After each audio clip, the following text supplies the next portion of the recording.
This is David Filippo, the left-handed right-winger again.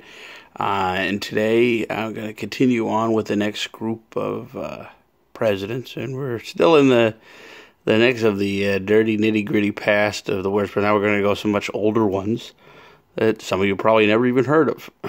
Maybe. We'll see what comes out. I guess the first one talk about is Martin Van Buren, who was president from 1837 until 1841. Yeah, he was a one-termer, and it seems like the American people at the time kind of agree with me. I guess it seemed like too he was more into politics than being able to be a politician. In many ways, like I know people give Andrew Jackson the idea of founding the Democratic Party. And he was the man behind it. He was the name that people voted for, but the kind of construction of it and the internal fabric and the meaning behind it was Martin Van Buren. Martin Van Buren was pretty much Jackson's campaign manager, and that's kind of how the party started. So, anything you don't like with the Democratic Party, it's kind of easy to pin on him because he kind of started it all. And he could admit some of his economic calamities, which he had. He was in the middle of one of our first really major economic depressions, the Panic of 1837, which affected a lot of people. There was some unemployment. It was pretty rough.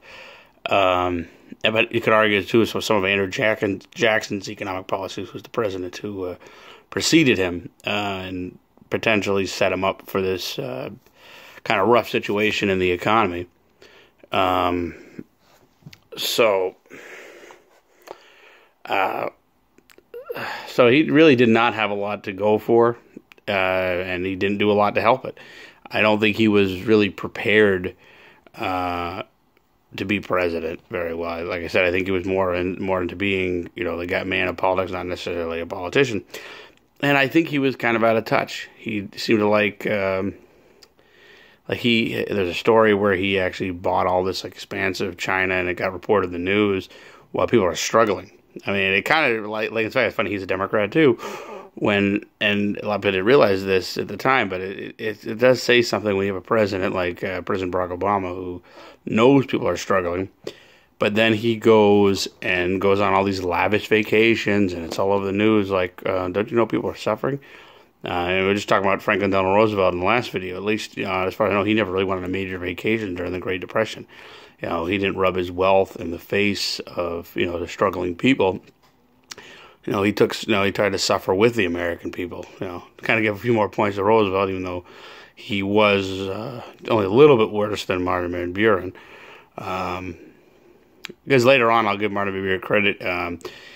Not as president, but as a man, he did kind of set the ground rule what would become the Republican Party. He was a free soil guy. So he had to change of heart later years, but as president, he just really wasn't good. And then coming on to James Buchanan, who many historians call the worst president ever. And a while ago I might have done that, but seeing the kind of what we've come up with Barack Obama, and like I said, I tie a lot of the 20th century Democrats, so he's not so bad. That doesn't really make him much better. It just doesn't make him as bad as the others. I guess his biggest problem was he was very passive on slavery. He tried to be a neutral guy. He did have a great resume. He was a minister to Russia. He'd been, I think, a Secretary of State at one point. He had all this, incredible resume to be president. But he just was so passive on everything. He didn't act on slavery. He didn't choose sides. He kind of just went roll the die, like the famous Dred Scott decision. The Constitution said that slavery was legal and beyond the reach of the federal government because it was a constitutional right. And like I've said it before, there's you can find I have a post there where I said just because something's constitutional doesn't mean it's good law. Obamacare was constitutional, doesn't mean it's good law. Slavery was constitutional. Doesn't mean it's good law either. But Buchanan went with the way of that and just said, hey, if it's constitutional, it must be okay. We'll just take it as is, and that's that. And he just was very passive. He didn't do much of anything. I mean, there's even at the end of it when states were seceding, he didn't do anything to stop them, anything to kind of stop the oncoming. He really gave up. He gave up more and more. He even told Abraham Lincoln, he said, "If you're as excited to becoming president as I am in leaving, you are a very happy man." You know, so it can kind of, I had to say, I don't think he really wanted it either. But the reason why he's above the others is that there really was no long-term consequences. Civil War just came right out of the blue. It was a short-term consequence. It was pretty darn bad, but it didn't. We don't really have many repercussions because of his actions. It was really taken care of right away with the great, phenomenal presidency of Abraham Lincoln, which followed. So we don't really have a lot of after effects of his awful presidency. So that's why I wouldn't call him the worst, because there wasn't really a lot of long-term effect of his ability to lead. So he's not too bad. Not too bad. And he's an interesting guy, too. Actually, coincidentally, there's rumor he might have been our first gay president. It's kind of a shame, too, that he has to be the worst president and, he's gay. It doesn't really help the community, the gay community, very much, even though, I'd say there was a first gay president. It's a shame it has to be one that was so bad. Maybe someone other day we'll have a real gay president that's actually a good president. Or, maybe there was another gay president and we just don't know it. That was a good president. Truth be told, we'll find out someday. So, the next one is John Tyler. And John Tyler's kind of a tough one, because it really wasn't very much eventful in his presidency. Part because, and I think this kind of was his own undoing, because William Henry Harrison, who really only had a month as president, he died right shortly after giving a very long inaugural address. He was an old guy. He was 68. He developed pneumonia and died not long after becoming president. So John Tyler assumed the presidency. Now, there was some debate. Was he an acting president? Is he really president? And he felt, no, I'm president. And I think this is where he got in trouble. He made his agenda to be kind of prove that he was really the president. That he wasn't just like some people called him his accidency. He is the president. He made a big stink about if anybody everybody didn't address him as the president. He got mail that wasn't addressed Mr. President, threw it out, got rid of it. And that's what he spent most of his presidency doing. It wasn't only until the end where he went out of his way to make sure that Texas was admitted to the Union as a state. So you could argue, that he spent most of his time trying to make a name for us. He didn't. The Whigs, which he was a Whig, didn't like him because he didn't stand for anything they supported. They actually almost got to the point of trying to impeach him, but they didn't get enough votes to get all the articles drafted. And of course, even though he did have some Democrat leanings, the Democrats didn't trust him because why did he run as a Whig in the first place? So he just kind of shot himself in the foot several times over. So he doesn't really have much good to go on. And for those reasons why, I mean, he didn't have any long term. He just was a bad guy. That's why he's not worse than Buchanan, but he's definitely better than the next guy, which is President, I'll call it Rutherford B. Hayes, and I'd rather call him Rutherfraud B. Hayes, as he was called at the time. Yeah, and he was called that not only by me, but because of the point of history at the time. See, in the election of 1876, he actually did not win the popular vote, and disputably did not win the electoral vote either. Part of the problem and this is because we're coming towards the end of Reconstruction, not quite yet, although it would come much quicker than we expected after the election. But I guess a bunch of the southern states, a lot of the electoral terms were questioned if there were votes being suppressed and that sort of thing, largely to the newly freed slaves voting for the first time, because throughout the presidency of Ulysses Grant, which I'll go into more, we had a string of a lot more Republican, largely voted by the newly freed slaves coming to office and being elected down in the South, which hadn't happened in a long time and wouldn't happen again for a long time after this because of what Hayes did, and we're gonna come to. It's essentially, it came out to be a corrupt bargain because there was an electoral commission appointed to kind of decide the outcome because these states were in dispute. And long story short, the man that originally was going to be the deal breaker, I'm forgetting, he either died or he just couldn't participate. So they went up with a Republican majority. So of course, who wins the election, Rutherford B. Hayes. So of course a lot of people are upset and calling it a corrupt bargain. How could he win like this? And of course, because of the situation, it was going to end up in the House of Representatives to be decided. The only problem is, they don't know where exactly this happened, but it's believed by many historians that Hayes made a deal with them, say, hey, if you let me be president, I will recall all the troops from the South. And that's largely, if that is true, which it seems evidence to prove more and more that it was, then he really is, I say, a scumbag president, because that's largely why the Jim Crow laws went into effect and why we had over 100 years of inequality. Like I said, the long-term consequence, that's a scumbag, lack of a better word, shitty thing to do. And, he did it for his own principle, he could be president. I don't know if I would have liked Samuel Tilden as president either. But it was kind of a scummy thing for him to have done, to say, oh, I'm just going to make, I'm going to make this decision on my own and do it that way, just so I can be president. He probably should be a lot lower on the list, being that the reason I don't want to say forgive him, but let it slide, as in the fact that at the time he wasn't alone in the thinking that it was time to move. It was a problem too. Is even in Grant's administration, there were many that were tired of paying taxes to have the troops in the South, protecting the newly freed. There was a lot of a push to end that and stop it.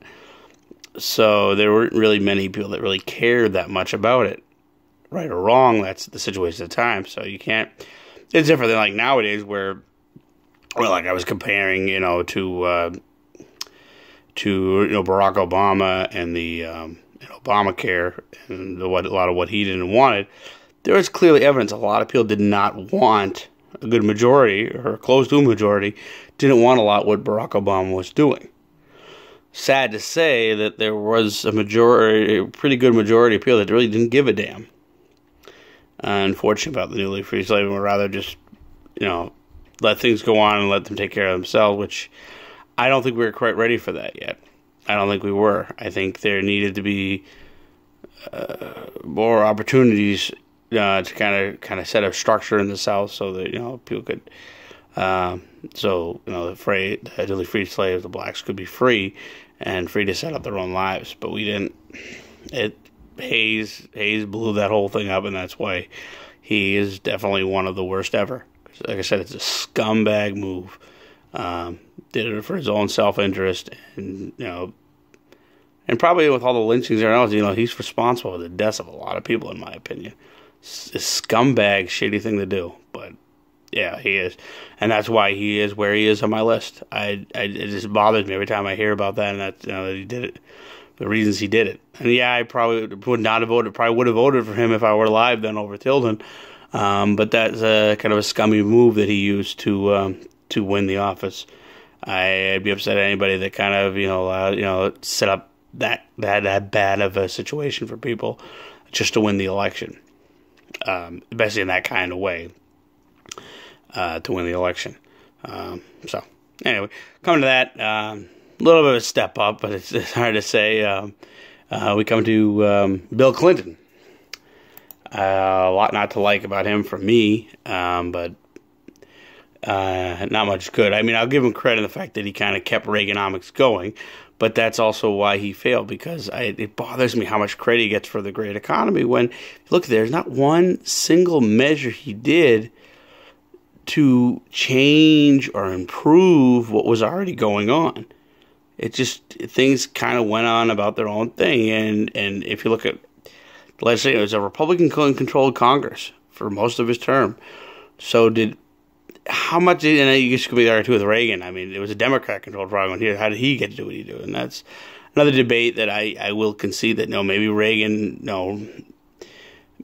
doesn't deserve all the credit for what happened as far as the economy when he was president. But I don't think Clinton has much to say at all, because there wasn't much that he did in his own mind, his own opinion for the economy.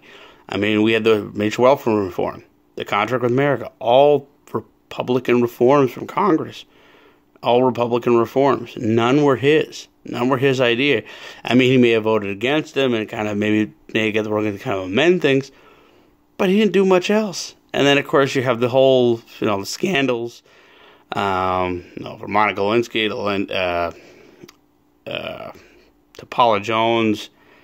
It's just a nightmare. Like, what was this guy doing? And basically, too, if you look down deeper, like, it goes down to pretty much some of these cases, not only just sexual harassment, to rape. I mean, the guy's a scumbag. I mean, and I just don't really see much good coming out of his presidency at all. Other than the fact that we were to ride the wave of Reaganomics, even though we did it under a Democrat. But that also upsets me because I honestly believe that, kind of too, what I talk about, kind of the whole 20th century of Democrats, he paved the way for Obama, because I honestly think that Reagan and somewhat of George Herbert Walker Bush, though he had some of his mistakes too, and that probably didn't help either, but between that and Ross Perot, we kind of brought new life into the Democratic Party, because I think it was all done. There are many saying the Democratic Party's over because conservatives had won. Reagan had won, Bush had won, and more conservatism was rising up. In a sense, that's why too, they kind of took over Congress in the 90s, and the Clinton one was a fluke. I mean, he only won by 41% of the popular vote, and that's probably to say probably a large chunk because of Ross Perot. He didn't really do much. He didn't really do much that's worth crediting. Except for the kind of nasty, awful stuff he was doing to the women that were around him. There really was no good out of this guy as president. Really not at all. I can't give him any credit. Beg me to find me something that there is, something he actually did set up. You could say the economy was great, but did he actually do it? Did he change anything that was already in place or not? And it doesn't seem like there's any evidence that he did anything of his own nature to do that. There's really no evidence of it. So if you can find something to tell me that he was a good president, by all means, let me know, because I have no use for him whatsoever. And his wife is even worse. I'm so glad we got Donald Trump and not her, because it's been another 4 years, at least, if not more, of another more Clinton, which is more. She was worse than he was. So anyway, that's that batch. We got more to come, so we'll see how that goes. Some more older ones, but yeah, that's nice to know. At least most of our worst presidents, for the most part, were from years ago. They're not as presently as they are now. So anyway, see you for the next one.